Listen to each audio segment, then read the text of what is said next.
Hello, Journey of You community. Welcome, welcome. Today I have a special treat. I'm going to be talking to Renate Washington. She's the owner and founder of Refined Beginnings Counseling Services, and I cannot wait to dive into the importance of this. So, welcome and thank you so much. I'd love for you to introduce yourself and tell us a little bit about you.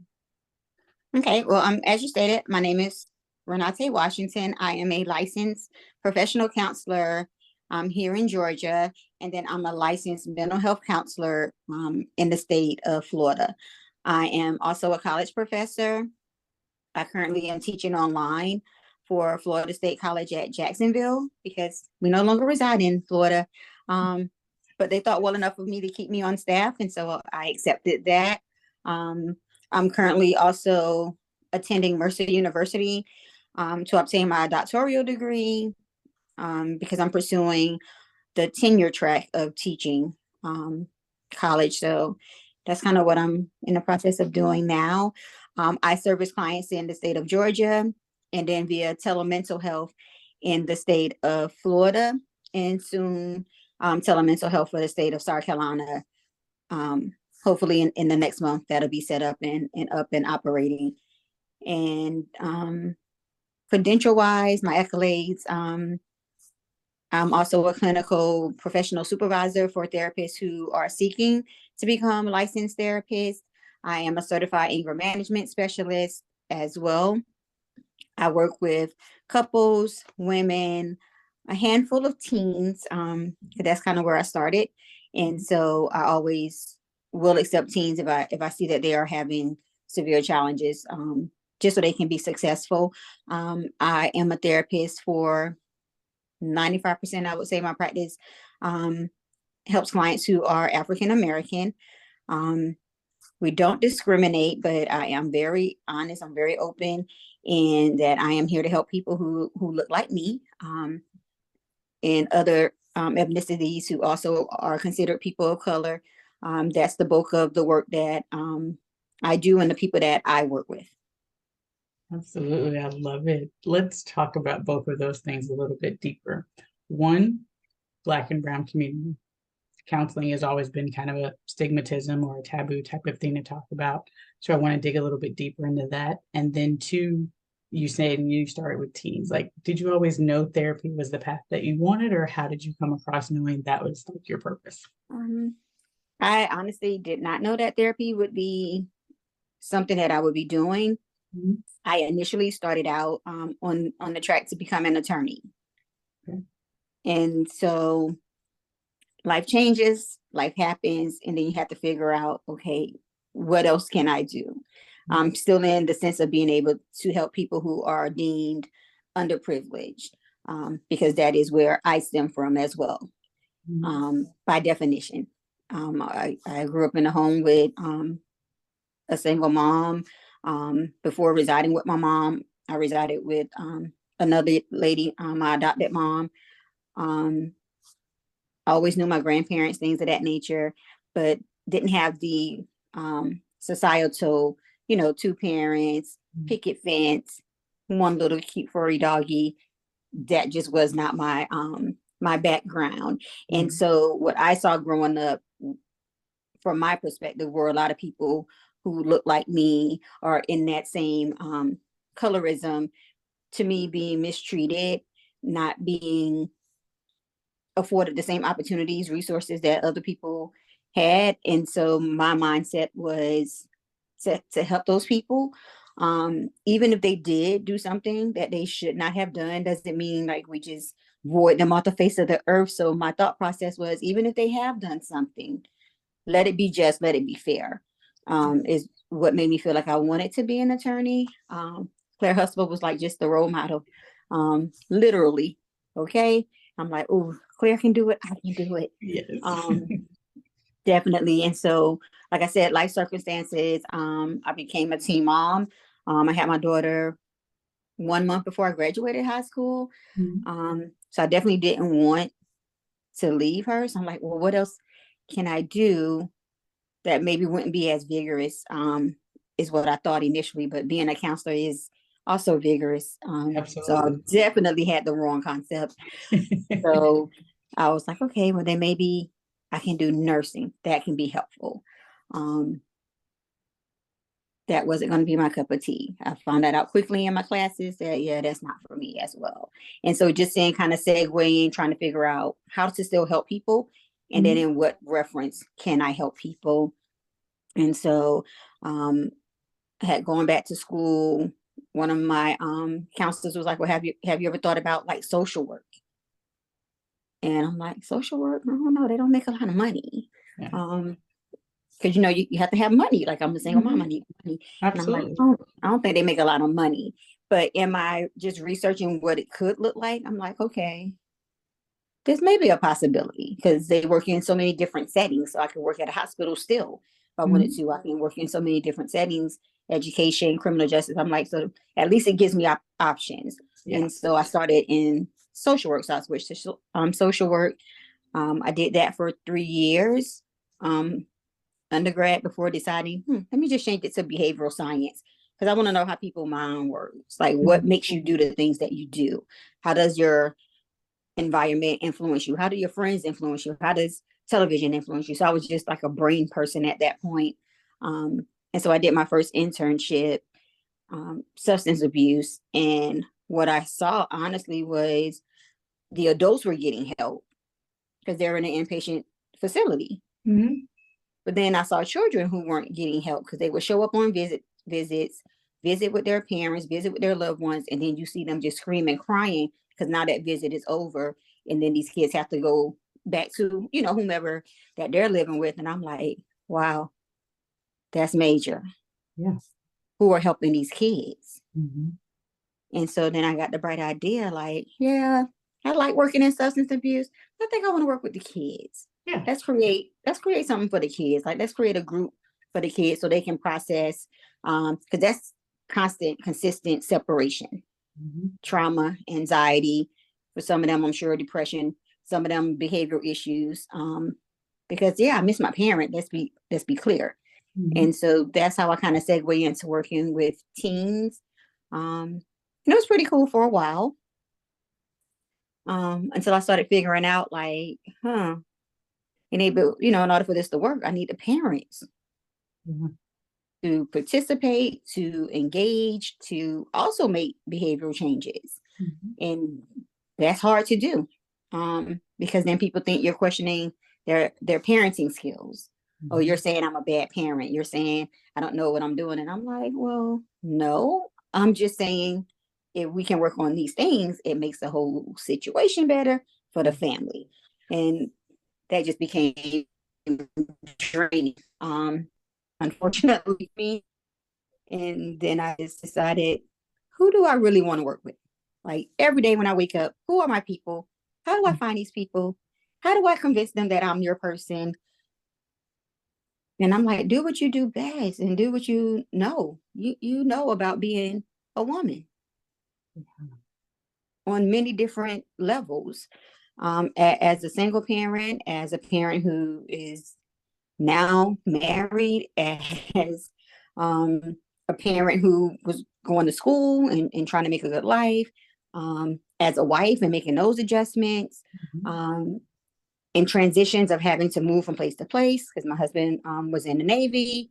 So just on a lot of different levels as an individual who wants more, which Mhm. means I still maybe need to go to school to make some things happen. From being in the work environment, from being a worker to being in management to being in program managing. So just on so many different levels, I'm like, I've had these experiences.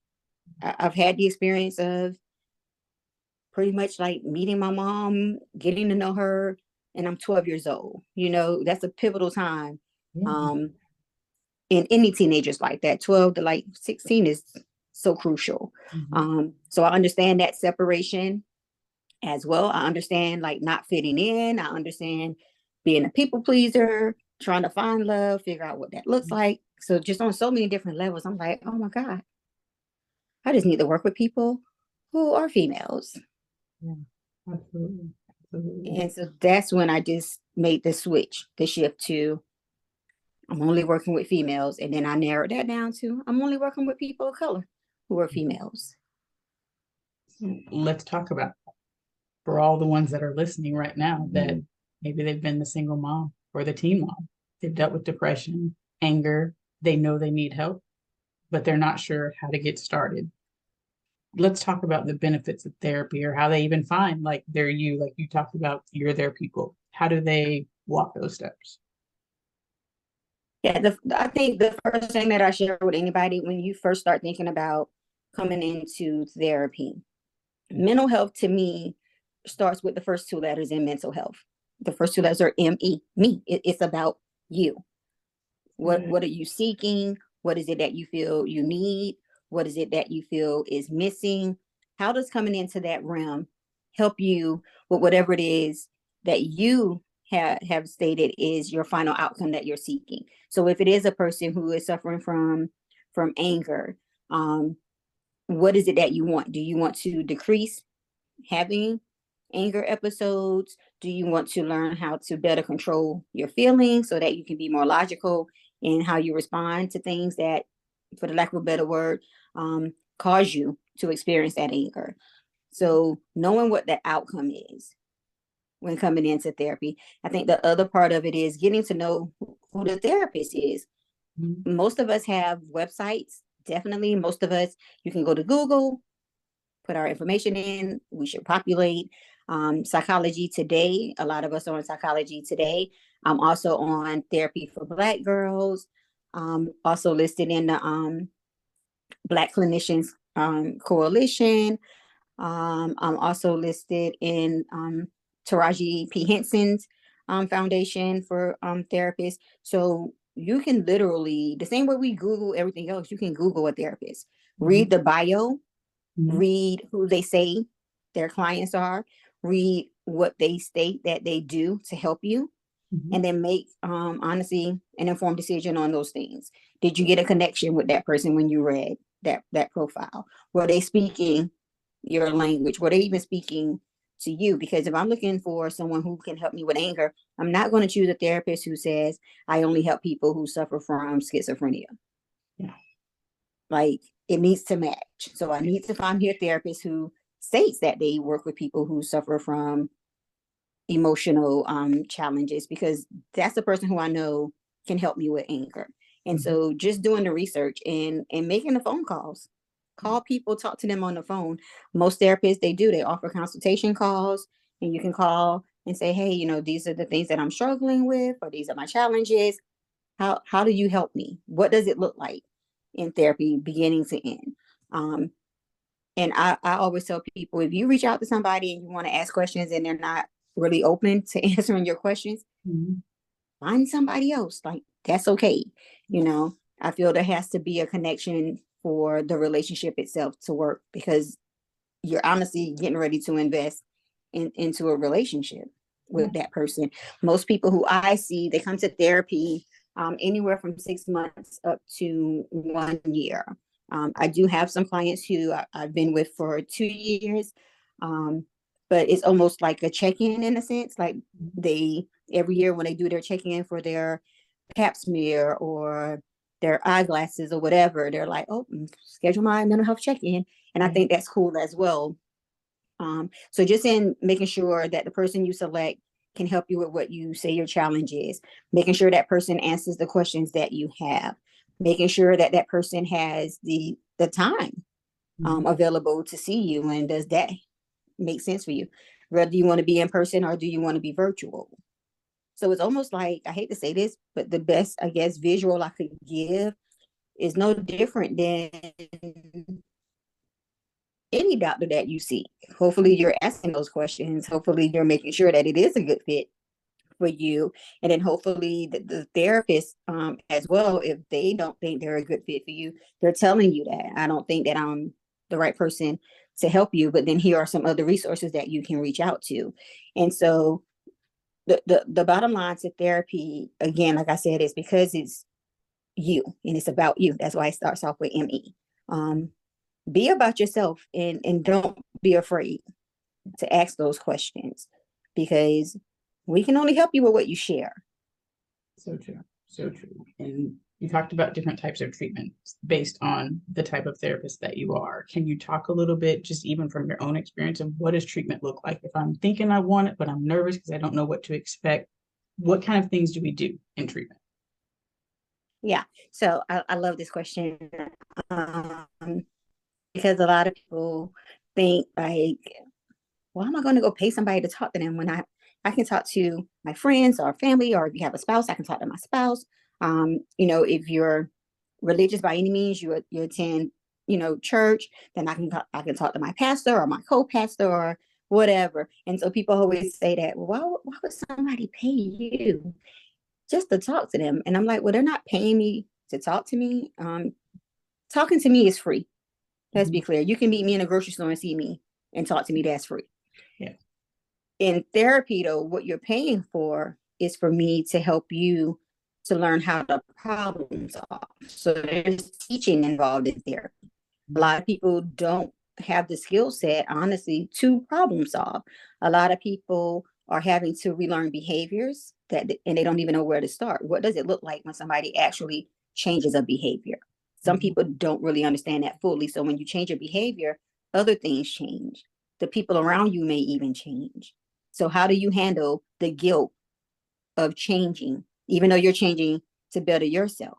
And Mhm. and so there are a lot of teaching that I feel takes place in therapy. There's a lot of people who share things they may not have shared with anybody ever. Um, in the physical form, maybe they do share with their higher power, but they just haven't said it to anyone else. There's safety in therapy Mhm. because again, therapy is a part of your medical, and Mhm. so we have to adhere to the same security levels and confidentiality as any medical personnel. So when you come to me and you say something to me, by law and by my code of ethics, I can't share that with anybody. Yeah. I can't because I don't want to be sued, and I've never been sued and I don't want to, you know. So we have the same thing, the release of information. You would actually have to sign a release for Mhm. me to share your information with anybody. Mhm. I think there is comfortability in therapy because it's a judge-free zone. Yeah. You're not paying me to judge you. And so I think that helps a lot of people when they come in as well. So for me, a start to finish on what treatment looks like, initially, like I said, go through the gamut of figuring out who you want to speak to. Then Mhm. that next phase is coming in and completing an assessment. The assessment is looking for background information. How long have you experiences those challenges? Um, to what degree? Is it mild? Is it moderate? Is it severe? Mhm. Um, did this happen maybe in childhood, or these things that you're now experiencing currently? Is it related to any health conditions that may exist for you? Because sometimes mental health does reflect your physical. And so Mhm. where people could be like, oh my God, I'm just feeling sluggish, I'm feeling depressed, I'm feeling down. And I'm like, hey, when's the last time did you have a checkup? When's the last time did you go get your blood work done? You Mhm. know, how are your eating habits? Are you eating a lot of junk? Are you eating healthy? Are you walking at least 30 minutes a day? Like what else is happening? And so we do a full background assessment just to figure out what really may be happening for the client. So that's the initial appointment is what's happens in that realm, and then it goes to okay, now how often should I see this person? Mhm. What's going to be beneficial for this person, and that also depends on the severity of what the challenges are. So there are some clients who I recommend every week for like the first 2 to 3 months. There are some clients who I'll say, hey, well, you can come every other week. Um, when they're first starting out. And then as we process through treatment, about every 90 days, we reassess Okay. or because you're going to create a treatment plan. So are these goals still applicable to what is happening? Have you achieved the goal? Do we need to remove a goal, add something different? And so we're always going to go back in and revisit what we're doing to make sure that is working for the client. Mhm. And I And love that so you that's pivot as needed. oh yeah, that's a process throughout because life happens, things change. Mhm. Because I could come today and say, hey, I have a challenge myself with my husband, and we need help. But then 2 weeks from now, I could come in and say, hey, things have changed. Now I'm pregnant. So now we got to figure this out. Yeah, that makes sense. So the treatment plan is a living, breathing document to me. We can change it at any time. Now that there's a baby that may, be in our family, we need to think and look at that, because now I'm scared about my parenting skills, because the parenting that I had growing up, I felt wasn't adequate. So I'm scared that maybe I'll repeat this. So now we're dealing with that. And then let's say 3 months later, I don't know, now somebody breaks a leg. So we're down to one income and we're fighting back and forth about what bills do we cut? What things do we need to readjust? So life just comes at us so many different ways at times. And so having just a framework and a guide of, hey, these are the things that I said I know I need to be doing.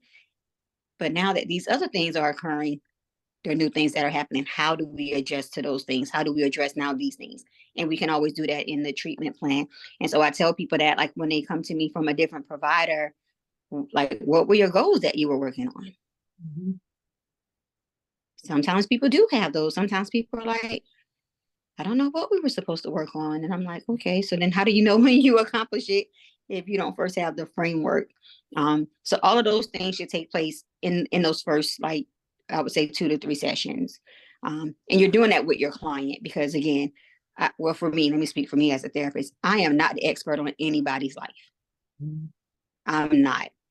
I'm just the expert when it comes to mental health, coping skills, strategies, techniques, diagnosing. That's my wheelhouse. But when my client comes to me, they're involved. Hey, Mm-hmm. what are the things that you feel that you need to work on? How will this help you in improving your life, or improving your communication, or improving your work-life balance? So those are the things, but we have to do that with our clients. And so I always tell my clients the truth. This is a relationship. I'm going to give 100%. I need your 100% as well. Absolutely, because it sounds like that's the best way for you to direct them. Like you said, you have the tools and the expertise, but you can't tell them how to work those tools without them fully telling you, this is what I need, this is where I'd like to go, so that you can help them with those steps along the way. So I love that. What about therapy and counseling do you feel Yes. people need to know that maybe you think that they don't know? Um, I think that they don't know that it's not an overnight process. Okay. I think a lot of people don't know that it's an overnight process. I don't think a lot of people know, honestly, how certain events have impacted them. Mhm. I think a lot of times people think that they have resolved certain things, and then they find out years later, sometimes for most people, that, hey, I really didn't address this. I kind of just pushed it under the rug and then I just moved on, because Yeah. that's what a lot of people are taught. I was taught that as well. Mhm. Whatever happens, you just keep moving forward. Mhm. Don't worry about it too much. If you can fix it, fix it. If you can't, the bottom line was always, you just move on. Mhm. But then moving on, those thoughts, those feelings, they move on with us as well. Yeah. And so then you'll see people um, easily angered, easily irritated, frustrated, um, because they're seeing things that resemble certain things that they have experienced that they haven't dealt with. And Mhm. so I think people don't understand that. Like I said earlier, I think people don't fully understand that you can come in with one challenge, but Mhm. as you go through the process, you figure out that, hey, well, maybe that's not the most pertinent one. But now this is happening, because sometimes people do, they get upset. They'll be like, oh my God, every time I come here, there's something else. But then I have to remind them, think about the years. The average year for somebody to seek out mental health help is about 10 years, right? So if you actually started having those issues or those challenges in middle school, Mhm. that's a long time for feelings to just sit and just fester there. And I call it like a slow cooker. Mhm. Is waiting, is waiting, and then at some point it balls over. But we Mhm. just don't know how it presents itself or what it's going to look like. And so I think a lot of times for people is almost like, I'm just really screwed up. And I'm like, but you're really not. You just never address these things. Yeah. And to your point with that, I think that there isn't really an age limit, because whether you're a teenager, a child, or a grown adult. Like you said, there's things you've been carrying for a long time. And if you just kept suppressing it and never took the time to express it, it's just packing on and packing on. So do you have anything, any advice even with that, that it doesn't matter what your age is, if you want help and you want to focus on you, like the best time is now? Almost definitely. Like I said, my office, we support an array of ages. So we have clients who are 14 up to 65. Okay. Okay. And the thing to it is, I would say at least with my older population, I would say it for most of them, it comes down to I didn't have the time to focus on me because I was a parent, or because of work, or because of my obligations as a spouse, or because of my obligations of taking care of other people, or putting these things first. I just didn't have the time, but now I do. And so there is no I can't in my vocabulary. I like what you said. It's all about when. When can I do it? And even if you're not at a space where you can take the time to come into therapy, what can I do at home? What you can do at home is when you have thoughts that may be irrational or they cause you to feel strong emotions, is write down, hey, what am I thinking right now? Mm-hmm. What is making me think this? How am I feeling now that I'm thinking this?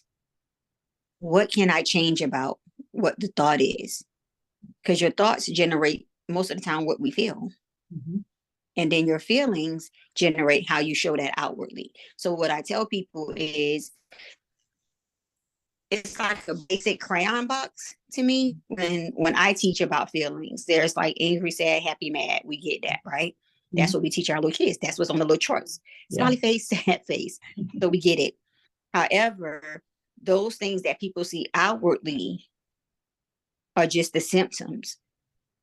They still don't truly know what's happening internally for us. So yeah, I can tell somebody like, oh my gosh, I just get so mad. Okay, that's what you show. But what causes that? What causes that? Or are you mad because you feel rejected? Or you feel disappointed? Or you're feeling embarrassed? What causes that? And that's the piece that a lot of people don't even know to focus on. Mm-hmm. You're not a person who's just angry. I get that phone call all the time. Yeah, because I just got anger issues. I'm like, that's cute. Let's talk about it. Yeah.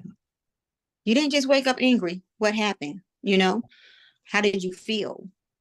And then when I start talking to them about feelings, they're like, I would have never connected the dots. And a lot of people don't, because again, that's not how we communicate on a day-to-day basis. We don't. So true. So true. What encouraging words would you want to give to the people that are listening right now that are even thinking about therapy, or to your point where you said if you're not at a place that you can even, take that on right now, writing it down, what would be that, if you could only say one thing to them, what would that be to encourage them even in this moment, in the present state they're in right now? I would tell them honestly, be present with themselves as much as they can, decrease distractions. And the distractions are what they are: our cell phones, television, conversations that may not be healthy, activities that, again, may not be healthy. How many distractions can you decrease so that you can increase being present for yourself? And then get comfortable with self. If you are experiencing thoughts that are irrational or negative, don't just deem yourself as somebody who has issues or you're a bad person. No, challenge yourself. Challenge those thoughts. What is making me have this thought right now? Challenge anything that's going to be irrational. Feel what you're feeling. I think a lot of people are afraid of feelings because we've been taught to be strong. But feel your feelings. Your feelings tell a story. But you won't be able to address it if you don't pay attention to it. And then you have to know what those feelings are. And so I always encourage everybody, do what feels comfortable. for you. Make the best choice for you. A lot of things come down to the choices that we make. Mm-hmm. So make the best choice for you, because in making the best choice for yourself, hopefully what that will do is be supportive in all the other things that exist for you. Because if I do right by me, I'm I'm gonna go with 9. I'm 9 times more likely to do what's right by other people. Yeah, that makes perfect sense. Perfect sense. Well, what if people are listening right now and they want to connect with you? What is the best way for them to be able to connect with you? They can connect with us via the website. It's refinedbeginningscounseling.com. Okay. I'm also on Facebook as Refined Beginnings. I'm Okay. on Instagram as Refined Beginnings. So there's several ways they can connect with us. Okay. Because like I said, again, it's myself. I have 2 other therapists who work for me as Okay. well. And so we're always open to coming to events, speaking, networking, because we all bring different things to the table. So my youngest therapist is 26. My next therapist is 10 years older, and then I'm 10 years older. So I'm the oldest at 46. So we try to cover all the bases. We utilize different things. We definitely do the traditional talk therapy. We also do music therapy. We do sound therapy. We believe in meditation. We try to make it work. We do play therapy with adults. Because it's just the truth. People learn through play. So sometimes that helps people with their inner child doing some things that they quite didn't get the chance to do.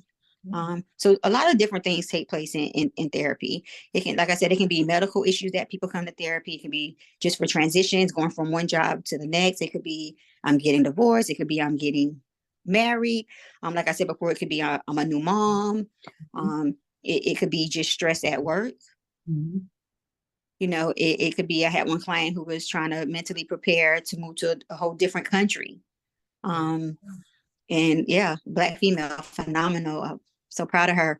And so just in dealing with her family, because of course they love her, they didn't want her to go, but she needed to for herself. So even helping her to work through that, and then working with her family to understand that this is something that she needed to do. So it's so many different things that people come into therapy for. Career counseling, people come to therapy for. We have students who come to us who are just having anxiety about testing, trying to figure out their path, their journey. And then we have, like I said, the traditional, I have clients who come for depression, who come for anxiety, that exist as well. So it's a gamut of things that can help in therapy. And so again, just knowing what it is that you're seeking and what you want your outcome to becomes important.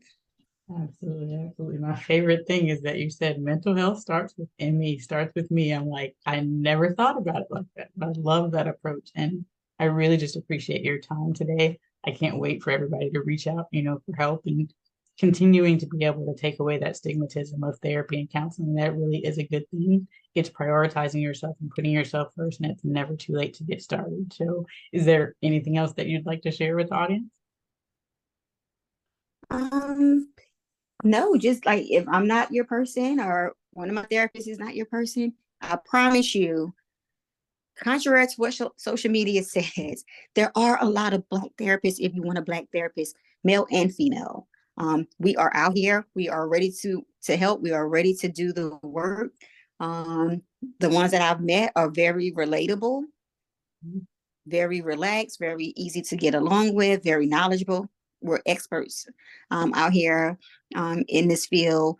And again, like I said, I'm not against any other race who's also out here in the helping field and their therapist. It's still about you, who you connect with, who you feel can help you. That's just like the bottom line. But if you do need help, just seek the help. Nobody has to know because it's nobody's business. So true, so true. It's just between you and your therapist. So I love it. I love it. That's it. Thank you again so much for your time today. I really appreciate it, and the knowledge that you've brought to so many that maybe were even just ignorant to the fact of what therapy is and what it can do for them. So I appreciate you sharing your transparency of your journey of how you even decided to do therapy. and then what it's meant since then and how you can help other people. So I appreciate it and thank you very much. You're welcome. Thank you for having me. And for my other people out there, you can have Jesus and a therapist. Trust me. Yes. Amen. Amen. You have both. Absolutely. I have You both. need both. Yes, same. You need both. So true. So true. Thank you.